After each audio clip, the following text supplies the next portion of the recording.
said it perfectly.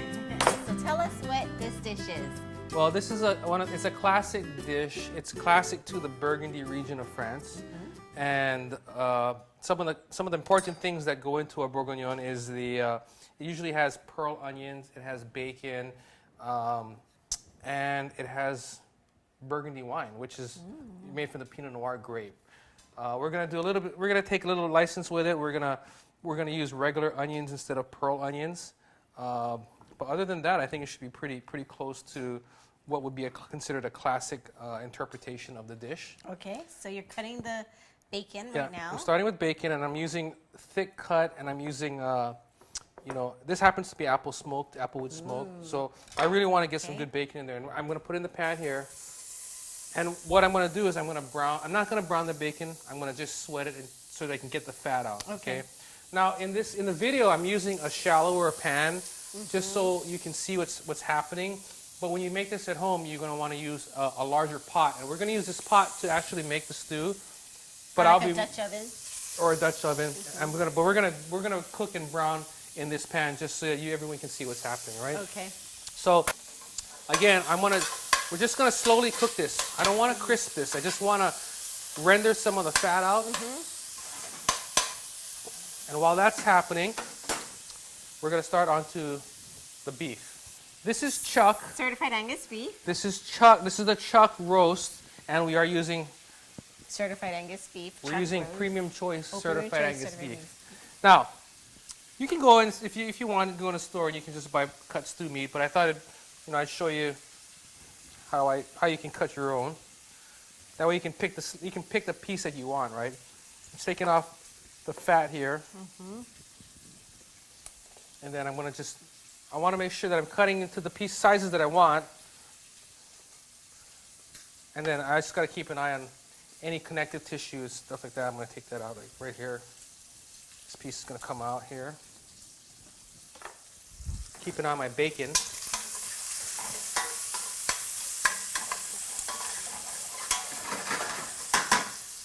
Let the bacon do its thing. So for browning this, instead of what's happening is I'm going to take the fat, I'm going to brown everything in the fat. Oh, okay. Because fat, as they say, is flavor. Okay. Cutting my beef here. So you want to cut it into cubes? I'm going to cut it into cubes, yes. And about how big of a cube? Like 1 inch? Yeah, roughly 1 inch. Okay. Now, depending on what kind of, how you want your stew to be, if there's fat in here and you like that fat, there's nothing wrong with that, right? But connective tissue is what I'm really trying to get. And what kind of knife are you using to cut This is a boning knife that I'm using. Okay. Yeah, just finished cutting this up, keeping it on my bacon. Just a little stir here. You want me to finish cutting it for you? That would be awesome. You are awesome. Now, while you're doing that, I have some paper towels here. What I want you to do is put the beef between layers of paper towel. You can use that pan there. And I want you to pat the beef. The reason I want her to do that is because I want her to dry and make sure that all the moisture comes off the beef, because by doing so, it's going to brown. The beef will brown much easier. What happens is if you're using a lot of wet beef, by the time when it hits the pan, it splatters first of all, right? And that's not fun. But also, when it starts to splatter, it pulls the heat out from the pan, and then you don't get good browning. So you'll see what I mean when we get going here. So now, see all the drippings that are here, Cheryl, in the pan, in here? Yes.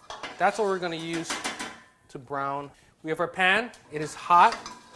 And you left all the oil in there, all the fat in there. Yeah, this is the rendered fat from the bacon. Okay. We are going to now start the process of browning. And see, this is a really good job. See how it's all dry? Now we're going to put it in the fat here. And what's important is that I'm going to put the beef in here, and you want to do single layers. Now, we are making a bourguignon, but if you're going to make stew a regular stew or a braise, the principles are the same. You want to put the beef in single layers, and the reason you want to do that is because you want to really brown it. And if you put too much and you overcrowd the pan, you won't brown the beef. It'll steam. See? You're hanging around with us for long enough, you got that down. You figured it out. I heard that somewhere. Okay.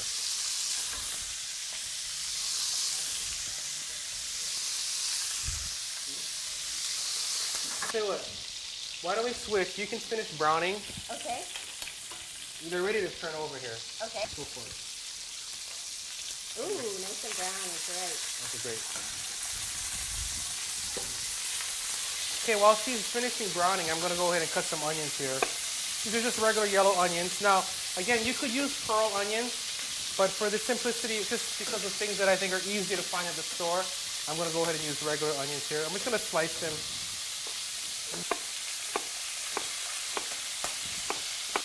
I recommend taking the time to really brown them well, because what you're doing here, On all sides. the whole premise of a dish that's to make a good dish like this really has a lot to do with taking the time to caramelize nicely. What you're doing here is you're caramelizing the sugars and the protein, and what you're doing is called the Maillard reaction, and all of that browning is really what translates into giving a rich color to the stew and adding a lot of rich beef flavor. Okay. What makes one stew better than the other, in many cases, will come down to how well you take the time to brown the beef. Okay.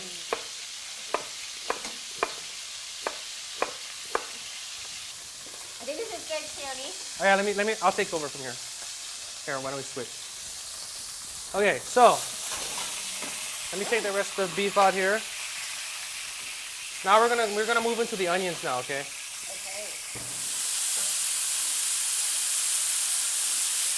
Okay, so we've taken the time to caramelize our onions. I'm gonna take these out. Nice and caramelized. And I'll make sure that I don't onion you by accident. So they're kind of translucent. Translucent and caramelized. caramely.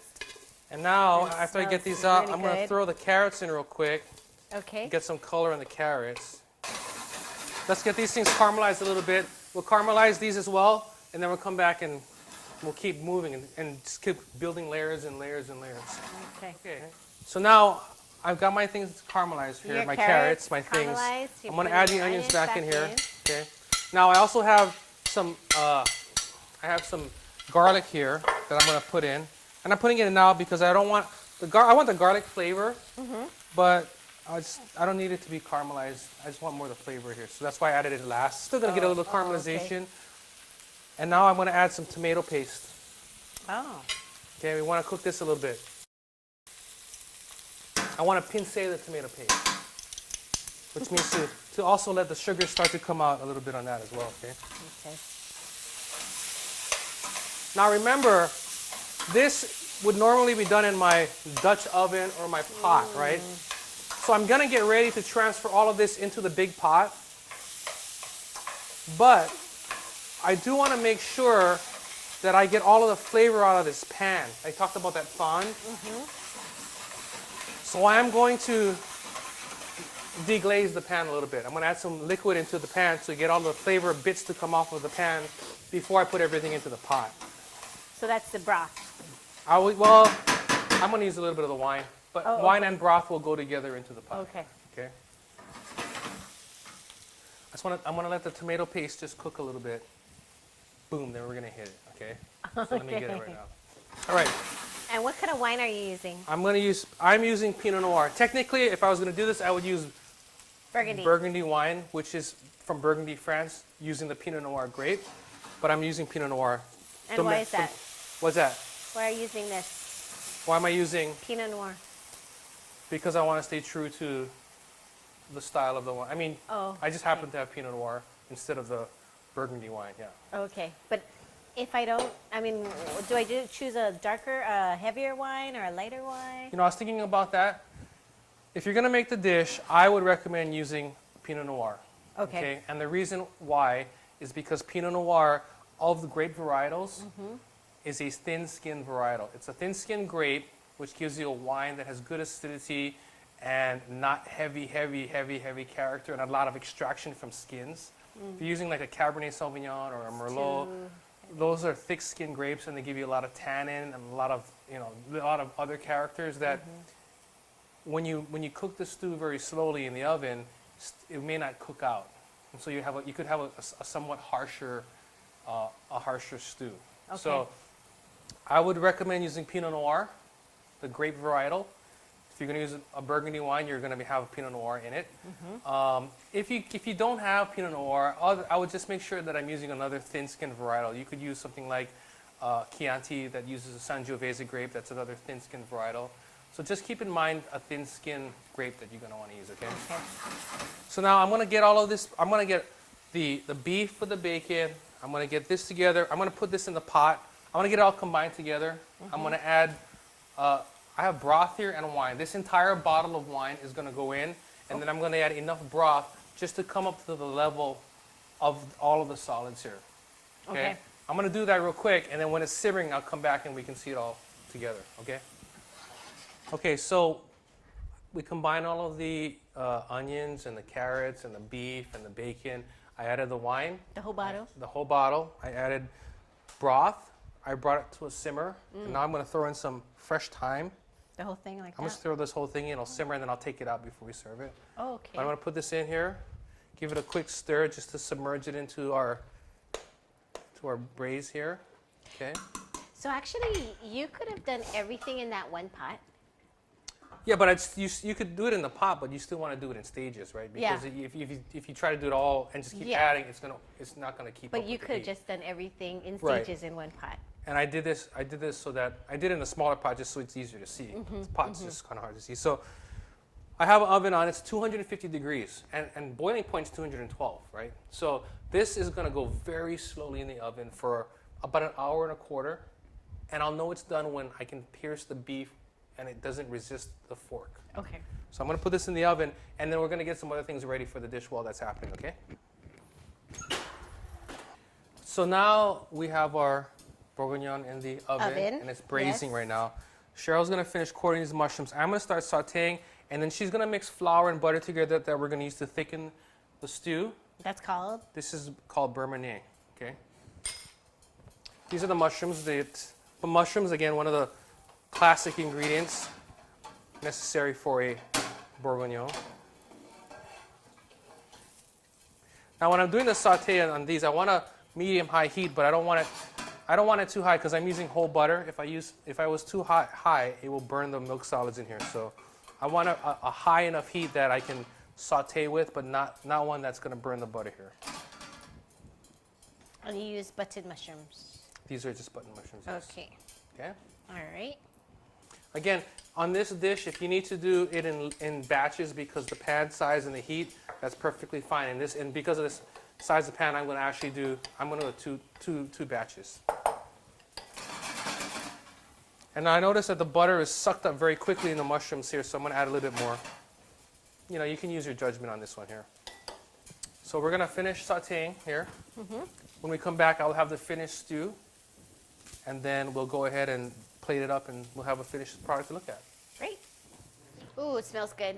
Okay, so I just took it out. It's nice and tender now.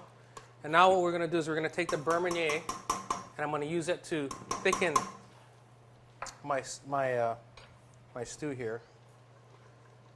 So I'm going to add a little bit, and then stir it in. And then I always start with a little bit because cooking is not an exact science, and sometimes I may need more, I may need a little less. So I'm going to add that in here and stir it in. And the reason that we do the flour with the butter is because the butter, well, is going to add some flavor, but the fat, which is the butter, will surround itself into the flour. And so when you put it into the stew, you don't get lumps. That's interesting. And that's, see, I'm not even going to add any more because I think it's right there. So what are you looking for? I'm looking for consistency. I don't want it to be really, really, really thick like a local Hawaii stew. It should be almost like the consistency of heavy cream is what I'm looking for. Okay. So now I'm going to add mushrooms. Now, I made a lot of extra mushrooms, and what I'm going to do is also, I like to put some on as a garnish. So I'm going to put some in here. We're going to let it cook a little bit because I want all the flavors to come together now. Now I have that thyme sprig in here, so just while I'm doing this, I'm just going to make sure that I kind of stay away from the thyme sprig, but you can pick it out if you know what you're doing. So again, we've got bacon, we've got beef, we've got carrots, onions, little tomato paste, garlic, some thyme, and we have the Mushrooms wine, and the mushrooms, and the stock. broth. Right. So now it's looking really nice. This is how I'm going to serve it. Typically, you serve it with a nice bowl, and then you could just serve it with some French bread. But what I thought we'd do is take it a little bit further. You know, it's always fun to just do a little bit more. So I took baguettes, and then I toasted them with butter. I fried them in butter, actually. So because Cheryl likes butter, she said. So I'm going to put some as a base right here. Now I'm going to take some of this parsley. Would you pass me the knife, please?